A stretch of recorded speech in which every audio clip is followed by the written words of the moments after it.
tout le monde, ravi de vous retrouver en ce début d'année 2021, année que je vous souhaite la meilleure qui soit. Alors on va commencer avec nos premiers invités, mais qui es-tu?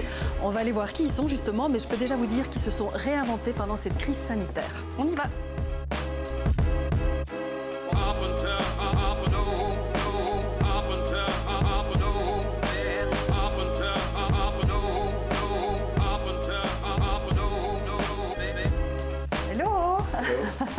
Salut, ça va? Salut, très bien.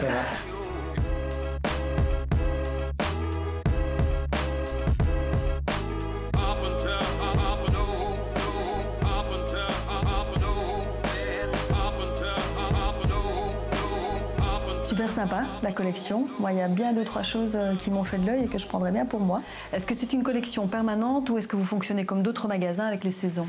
Alors non, on n'a pas de saison en fait, on a une collection qui est permanente, donc on a classique, comme on appelle ça, où là on les garde toute l'année avec des fois on change de couleur, de sweatshirt ou de t-shirt. Et puis après tous les mois en fait on fait toujours des nouveautés, que ce soit en fonction par exemple des fêtes des pères, fêtes des mères ou la Saint-Valentin. Pendant les fêtes de fin d'année, voilà, on change un petit peu tous les mois. En fonction des événements? Voilà, tout à fait, oui. T'es pas tout seul dans l'aventure, Martin, il y a également ton associé, Nicolas. Ça a commencé il y a plus ou moins 10 ans. Qu'est-ce qui vous a donné l'envie de vous lancer? Quel a été le point de départ? Alors l'envie, c'était une soirée en fait, ici à 100 mètres à Place du Vieux à Namur. Donc, ça commence souvent comme ça. Ça commence souvent comme ça, oui. Donc j'avais un t-shirt, je faisais des t-shirts pour moi où il était écrit « Mais qui es-tu, Martha Basso ?» Et puis j'en parlais avec Nicolas et il m'a dit bah, « Ce serait cool qu'on les lance pour les amis. » Et donc voilà, c'est né comme ça en fait pendant une soirée. Et le lendemain, on s'est revus, on se souvenait de tout ce qu'on avait dit et c'était parti. L'histoire est née comme ça. On a commencé à faire une page Facebook. Et puis on les faisait avec un petit pochoir par commande, « Mais qui es-tu ?» le prénom, un surnom de chacun. Et donc voilà, c'est parti comme ça. Donc au départ, c'était juste ça, et puis ça a fonctionné, ça a pris, et puis ça a grandi, parce que là, il y a des t-shirts, des sweats, mais il y a aussi des bas, shorts, training. Comment ça s'est passé l'évolution? Ben voilà, en fait, donc on avait au début, c'était que les personnalisations, puis après, en fait, il y a une boutique qui nous a demandé d'avoir des collections un peu plus personnalisées pour la boutique, donc on a commencé à faire des slogans sans personnalisation, avec par exemple le nom peut-être, puis il y a eu la Coupe du Monde avec Winmods by Mark, où là ça a explosé, les boutiques nous ont commencé à nous demander, et donc là, on se retrouve un petit peu partout dans plusieurs boutiques en Belgique, et puis après, on a eu l'opportunité d'ouvrir un magasin éphémère à Namur. Donc là, on est ouvert pendant 2 mois. C'était vraiment super bien passé. Les gens nous attendaient, on était là au rendez-vous. Et donc voilà, juste après ça, on a trouvé la boutique ici même. Et là, on est ouvert depuis 4 ans et demi maintenant, rue de la Croix. Alors, vous mettez beaucoup d'importance aussi par rapport à la qualité du produit au départ, donc le côté écologique, mais social aussi. Oui, tout à fait. En fait, donc, le fournisseur du tissu, de nos sweatshirts, t-shirts, est labellisé avec le label Fairwear et GOTS qui est pour le coton bio. Donc voilà, on fait très attention à ça, on a mis du temps à chercher le bon textile. Et voilà, maintenant on est sûr de notre textile, la qualité, les clients sont vraiment très contents, on n'a jamais de retour de qualité. Donc ça c'est vraiment très important pour nous, la fiabilité du textile et aussi les personnes qui travaillent autour du textile. Le côté social, voilà, ouais. Car l'impression aussi, ça se passe ici à Namur, donc c'est local, c'est avec un ami à nous qui s'en occupe et voilà. La suite, c'est quoi? Vous avez des projets pour l'avenir? Alors, les projets pour l'avenir, on continue comme on a fait depuis le début. En fait, on ne donne pas vraiment de projet, mais voilà, on évolue toujours. Donc, au début, c'était vraiment que les t-shirts, puis après, on est venu avec les pulls, avec les shorts, les trainings. On a une paire des chaussures aussi qui sont vendues. Puis voilà, peut-être une deuxième boutique où s'élargir dans plusieurs boutiques en Belgique, multimarques, qui vendent nos produits. Et le site internet également, le faire évoluer. Merci Martin. Je vais aller retrouver ton collègue Nicolas. Je lui avais demandé de faire une petite sélection. Je vois qu'il s'est affairé. Je vais aller voir ce qu'il m'a préparé. Ouais, avec plaisir, ouais. Super. Alors Nicolas, qu'est-ce que tu m'as préparé? Ta petite sélection? Je t'ai préparé une petite sélection, Corinne. Alors la première pièce, c'est le hoodie rose poudré comme ceci. Alors je peux déjà dire que tu es bon sur la couleur. C'est parfait. C'est déjà pas mal. Et alors c'est quoi la petite... Non peut-être. Non peut-être. Non peut-être. C'est namurois ça? Non peut-être. C'est, on va dire, bruxellois à la base, mais maintenant c'est devenu belge, on va dire. D'accord. Et tu dis comment? Non peut-être. Voilà. Et enfin, comme tu es une vraie namuroise, oui. J'ai pensé à ce sweatshirt-ci, Namur is my hometown. Ah ben voilà. Namurais, comme ceci. Super. Et voilà. Encore une fois, tu ne te trompes pas sur les couleurs. Je ne sais pas si tout de suite tu as vu ça. On choisit bien. J'ai l'œil. Voilà. Je vois les couleurs qui te vont. Et enfin, le working girl, comme ceci.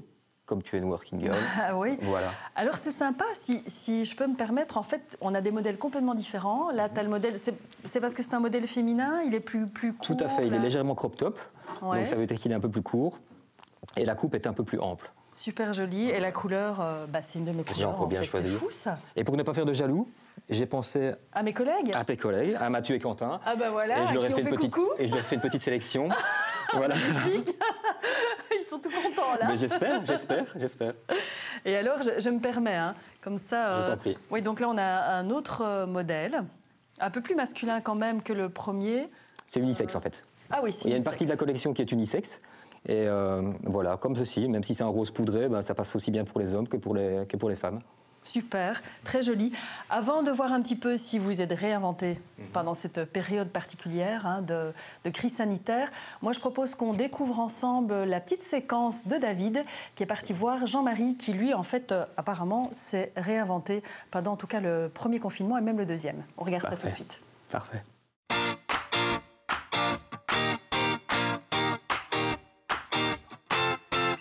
Salut les amis, aujourd'hui direction Salzine pour rencontrer un confiné pas comme les autres, donc on va y aller, allez c'est parti.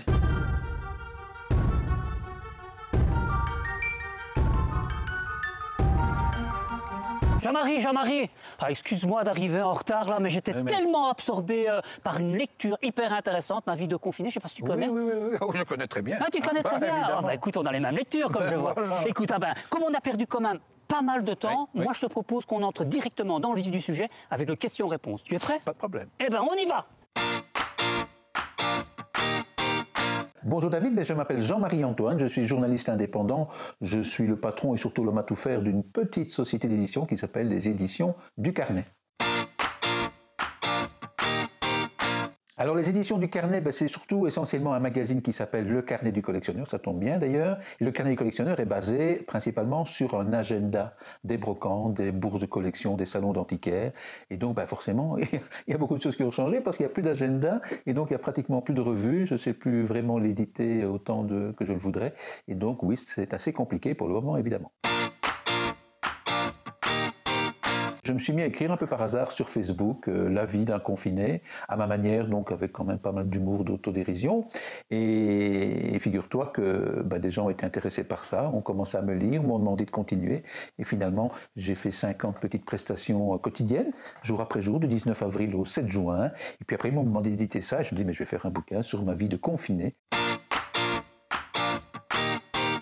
Alors la vie d'un confiné, c'est mon quotidien au jour le jour, ma vision des choses. Je ne prends pas de position philosophique, scientifique, politique, non, pas du tout. J'apporte, j'espère en tout cas, un petit peu de bonne humeur, de sourire dans un monde, comme je l'ai expliqué, qui est toujours pétrifié par le virus. Donc moi, si je peux apporter un petit peu de bonne humeur et de sourire, je trouve que c'est ma petite part pour qu'on finisse par s'en sortir quand même. Donc il y a toujours des interrogations quant à l'avenir de ce fabuleux magazine, le Carnet du Collectionneur. J'en profite pour citer son nom. Je ne sais pas très bien quand il va reparaître, s'il va reparaître, mais je vais rassurer mes abonnés, on va tout faire pour. Mais en attendant, il n'y a pas de manifestation, donc pas d'agenda, pas d'annonceur, pas de lecteur, c'est tout simple, on ne fait rien. Et donc j'en profite pour peut-être penser à éditer d'autres petites choses qui me tiennent à cœur, des bouquins, des photos, notamment une amie qui fait des photos magnifiques dans un train, c'est une nafteuse qui photographie son quotidien, un petit bouquin là-dessus. Un autre avec des lettres d'une maman à sa fille qui sont très drôle. C'est pas avec ça qu'on va faire fortune, mais on n'est pas là pour ça. Et donc, si je peux développer une petite maison d'édition comme ça, je veux dire, avec des petits bouquins sympathiques, là, ça pourrait être quelque chose qui pourrait m'intéresser dans les mois, les années à venir. Le petit mot de la fin, c'est de dire, écoutez, on est tous un petit peu dans le même bateau. Je pense que si on a le moral déjà, si on s'entraide plus que jamais, on pourra peut-être plus facilement s'en sortir. Donc aimons-nous, embrassons-nous dès qu'on peut, et puis surtout, prenons un peu de recul par rapport à ça. Ne nous laissons pas trop bouffer par la morosité ambiante. T'as vu Corinne, comme quoi avec un peu d'imagination, se réinventer ne semble pas si compliqué. Et comme disait mon grand-père, rien de tel que la passion pour découvrir de nouveaux horizons. C'est bien vrai ça, hein? Et toi et ton invité, vous en pensez quoi? Sympa ce que Jean-Marie a fait pendant le confinement. Alors est-ce que vous aussi, Nicolas, vous vous êtes réinventé, vous vous êtes adapté pendant cette crise sanitaire? Comme toujours. En fait, on a toujours suivi l'actualité. Et vous étiez solidaire en plus. Tout à fait, exactement. Donc c'est pour ça que lors du premier confinement, au mois de mars, on a décidé de créer ce t-shirt-ci, un t-shirt en coton bio avec merci écrit sur le cœur. Le but était très simple, on voulait remercier le personnel hospitalier et aussi les aider financièrement. Donc l'intégralité de la vente, du produit de la vente, a été reversée au réseau hospitalier namurois. Ça a représenté un chèque de plus de 5 000 €. Très chouette, belle solidarité. Alors vous avez adapté vos slogans. Évidemment. Exactement, tout à fait. Donc on a créé des sweatshirts et t-shirts. Merci. Ça, peut-être que tu m'engageras. Merci. Alors on a adapté évidemment les slogans en fonction de l'actualité. Évidemment. Évidemment. Super sympa. Et voici, on les décline toujours en t-shirt et en sweatshirt. Ok, homme-femme. Comme toujours. Ouais. Pas spécialement dans tous les modèles. Hein. Et parfois unisexe. Donc comme ça, on peut se les prêter, voilà. Et puis alors forcément les masques. Les masques, ça c'était inévitable. C'est devenu un accessoire incontournable. On les décline dans toutes les couleurs, donc beige, couleur jeans. Avec des slogans noir. plein de bonheur aussi. Hein. On a des slogans sympas. Ça va de que je t'aime à putain de virus. Forcément, on ressort celui-ci. Voilà, c'est pas pour vous, hein. C'est pas pour vous. Pour Mathieu et Quentin, voilà. Ok, super. Et puis moi, je regarde quand même celui-là qui est quand même vachement sympa, qui ne fait pas partie de la crise sanitaire, mais vous inspirez aussi des célébrités namuroises. C'est devenu un grand classique. Ouais. Reviens gamin by Benoît. Donc c'est un gros clin d'œil à Benoît Poulvord, bien sûr. Évidemment. Qui est venu en acheter ici. Ah ben, sympa. Voilà. Et puis alors, d'autres petits éléments? On a des porte-clés aussi, des porte-clés, des pochettes, chaque fois qui sont personnalisées avec les phrases du moment. Et voilà. Ok, génial. Vous allez continuer, j'imagine, à vous adapter à l'actualité. On espère qu'elle sera hyper positive dans les mois qui viennent. On espère qu'elle sera plus positive, mais on va continuer à s'adapter et coller le plus possible à l'actualité, voilà, dans l'avenir.